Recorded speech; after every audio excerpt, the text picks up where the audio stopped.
ಗುರುಭ್ಯೋ ನಮಃ. ಗುರು ಶ್ರೀ ರಾಘವೇಂದ್ರ ಸ್ವಾಮಿಯ ನಮಃ. ಸಮಸ್ತ ಕನ್ನಡ ನಾಡಿನ ಜನತೆಗೆ ನಾನು ನಿಮ್ಮ ಪಂಡಿತ್ ಸಾಯಿ ಸ್ವರೂಪ್ ದೀಕ್ಷಿತ್ ಮಾಡುತ್ತಿರುವ ನಮಸ್ಕಾರಗಳು. ಇವತ್ತಿನ ಈ ಒಂದು ವಿಡಿಯೋದಲ್ಲಿ ಜೂನ್ 14 ಮತ್ತು 15ನೇ ತಾರೀಕಿನಂದು ಸೋಮವಾರ ಅಮಾವಾಸ್ಯೆ ಇದೆ.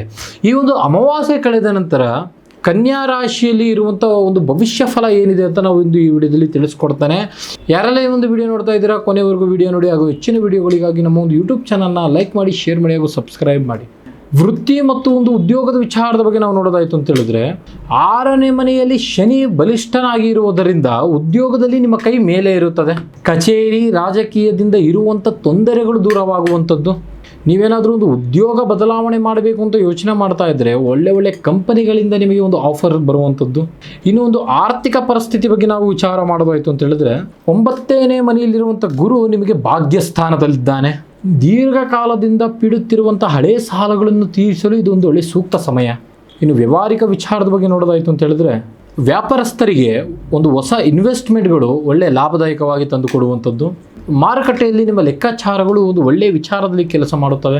ಹೊಸ ಜಾಗದಲ್ಲಿ ನೀವು ಒಂದು ಡೆವಲಪ್ಮೆಂಟ್ ಉದ್ಯೋಗದಲ್ಲಿ ಏನಾದರೂ ಒಂದು ಮಾಡಬೇಕು ಅಂತ ಅಂದ್ಕೊಂಡಿದ್ರೆ ಅದು ಹೆಚ್ಚು ಲಾಭದಾಯಕವಾಗಿ ಸೇರುವಂಥದ್ದು. ಇನ್ನು ಪ್ರೀತಿ ಮತ್ತು ಒಂದು ಕುಟುಂಬದ ವಿಚಾರದ ಬಗ್ಗೆ ನಾವು ನೋಡೋದಾಯಿತು ಅಂತ ಹೇಳಿದ್ರೆ, 9ನೇ ಮನೆಯ ಒಂದು ಗುರುವಿನ ದೃಷ್ಟಿ ಇರೋದರಿಂದ ಮನೆಯಲ್ಲಿ ಕಂಕಣ ಭಾಗ್ಯ ಕೂಡಿ ಬರುವಂಥ ಸಾಧ್ಯತೆಗಳು ಭಾಳ ಇದೆ.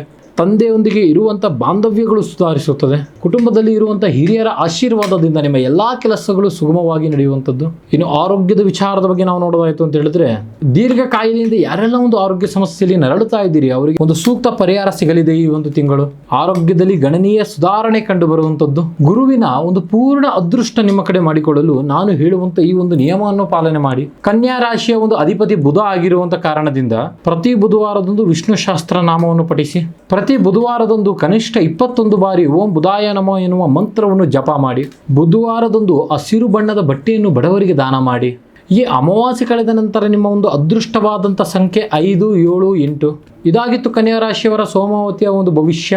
ನಿಮ್ಮದು ಕೂಡ ಒಂದು ಕನ್ಯಾ ರಾಶಿಯಾಗಿದ್ದರೆ ಓಂ ನಮೋ ಬುಧಾಯ ಎಂದು ಕಮೆಂಟ್ ಬಾಕ್ಸ್ನಲ್ಲಿ ಕಮೆಂಟ್ ಮಾಡಿ, ಹಾಗೂ ನಿಮ್ಮ ಫ್ರೆಂಡ್ ಸರ್ಕಲ್ಗೆ ಈ ಒಂದು ವಿಡಿಯೋನ ಶೇರ್ ಮಾಡಿ.